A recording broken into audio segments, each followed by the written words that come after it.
दोस्तों नमस्कार। 31 अगस्त 2020 को देश के 4 प्रमुख अंग्रेजी अखबारों के पहले पेज की सबसे बड़ी खबर क्या है, देखते हैं। सबसे पहले बात करते हैं टाइम्स ऑफ इंडिया की। टाइम्स ऑफ इंडिया ने लिखा है, India crosses 80,000 cases in a day, first country to do so. Bharat ने 80,000 केस एक दिन में पार कर लिए हैं। ऐसा करने वाला भारत पहला देश है। टाइम्स ऑफ इंडिया ने इसको अपनी सबसे बड़ी खबर बनाया है। अब बात करते हैं इंडियन एक्सप्रेस की। इंडियन एक्सप्रेस ने लिखा है, UP government ask for counts of Brahmins with gun licence then back tracks.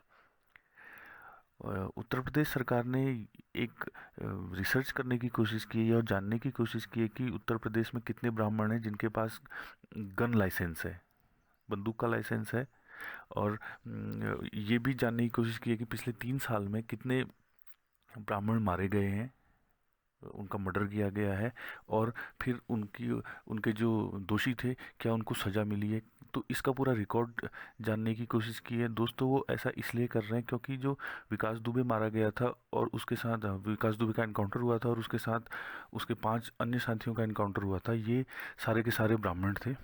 तो यूपी सरकार अपनी छवि को सही करने के लिए यह काम करने जा रही है। और इसके साथ साथ यह भी जानना ज़रूरी है कि इससे पहले मायावती ने भी ये कहा है कि अगर हम सरकार बनाएंगे, सत्ता में आएंगे, तो हम परशुराम के नाम पर एक अस्पताल बनाएंगे। इसी तरीके से अखिलेश यादव ने भी कहा है कि अगर वह सत्ता पे आते हैं तो परशुराम की एक 108 फीट की मूर्ति बनाएंगे। और आम आदमी पार्टी का भी यह कहना है कि ब्राह्मणों की स्थिति उत्तर प्रदेश में खराब है। दोस्तों उत्तर प्रदेश में 10% ब्राह्मण वोटर हैं, इसलिए ब्राह्मणों को रिझाने के लिए ये बात कही जा रही है। लेकिन यूपी गवर्नमेंट का कहना है कि उन्होंने ये जो निर्णय था इसको वापस ले लिया है। तो इंडियन एक्सप्रेस ने इसको खबर बनाई है। इसके साथ ही इंडियन एक्सप्रेस ने एक और खबर बनाई है कि एसी ट्रेन पैसेंजर में not gate pillows, seats, towels even after pandemic is over. AC जो ट्रेन होती है उसमें जो हमको तकिया मिलती है, शीट मिलती है, बेडशीट, टॉवल मिलते हैं, ये अब मिलने अब बंद हो जाएंगे। शायद ऐसा हो सकता है कि पेंडेमिक ख़त्म हो जाएगा, जब कोरोना ख़त्म हो जाएगा उसके बाद भी ये न मिले। ऐसा जो रेल मंत्रालय है वो इसकी योजना बना रहा है, क्योंकि इस पे बहुत ज़्यादा खर्चा आता है। उसके बाद भी पैसेंजर्स की शिकायत रहती है कि ये साफ नहीं है। तो रेल मंत्रालय सोच रहा है कि इसे देना बंद कर दिया जाए। इस पे अभी अभी निर्णय नहीं लिया गया है, इस पे प्लानिंग हो रही है। अब बात करते हैं हिंदू की।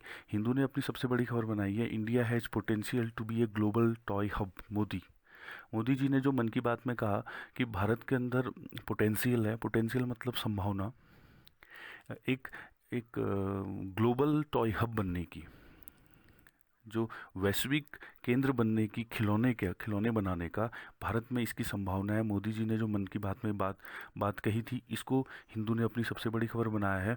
अब बात करते हैं हिंदुस्तान टाइम्स की। हिंदुस्तान टाइम्स ने खबर बनाई है, will contest 370 move legally democratically. Omar Abdullah और फारूक अब्दुल्ला का इन्होंने इंटरव्यू छापा है, जिसमें वो कह रहे हैं कि वो 370 का जो कदम लिया है केंद्र ने, उसको प्रजातांत्रिक और कानूनी रूप से उसका मुकाबला करेंगे। उसके अलावा एक खबर और बनी है हिंदुस्तान टाइम्स में, government school step up effort to bring kids back to class. जो दिल्ली के सरकारी स्कूल हैं वो जो बच्चों को वापस क्लास में लाने के लिए अपने एफर्ट्स बढ़ा रहे हैं। जैसा कि जिन बच्चों के पास मोबाइल फ़ोन नहीं है, स्मार्टफोन तो दूर की बात है, मोबाइल फ़ोन भी नहीं है, तो उन बच्चों को कैसे उन तक पढ़ाई पहुंचाई जाए, इसके लिए उन्होंने क्या किया है कि प्रिंट आउट निकाल के रखे हुए हैं। जो भी असाइनमेंट्स हैं, सारी चीज़ों के प्रिंट आउट निकाल के रखे हैं।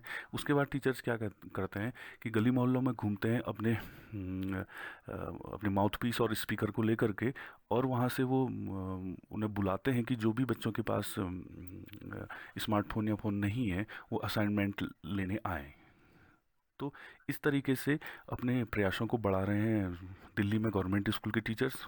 एक खबर और हिंदुस्तान टाइम्स ने बनाई है कि इंडिया कोविड-19 टेस्ट क्रॉस 40 मिलियन मार्क।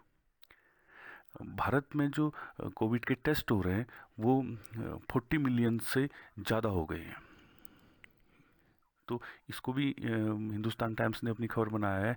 एक खबर और बनाई है, पीएम डिड खिलौनों पे चर्चा इंस्टेड ऑफ परीक्षा पे चर्चा, राहुल गांधी के इस बयान को हिंदुस्तान टाइम्स ने छापा है कि पीएम खिलौने पे चर्चा कर रहे हैं परीक्षा पे चर्चा करने के बजाय। यहाँ पर परीक्षा का मतलब जो नीट और जेई की परीक्षा है उसकी बात राहुल गांधी कर रहे हैं। तो दोस्तों ये हो गया हमारे 4 अंग्रेजी के अखबार।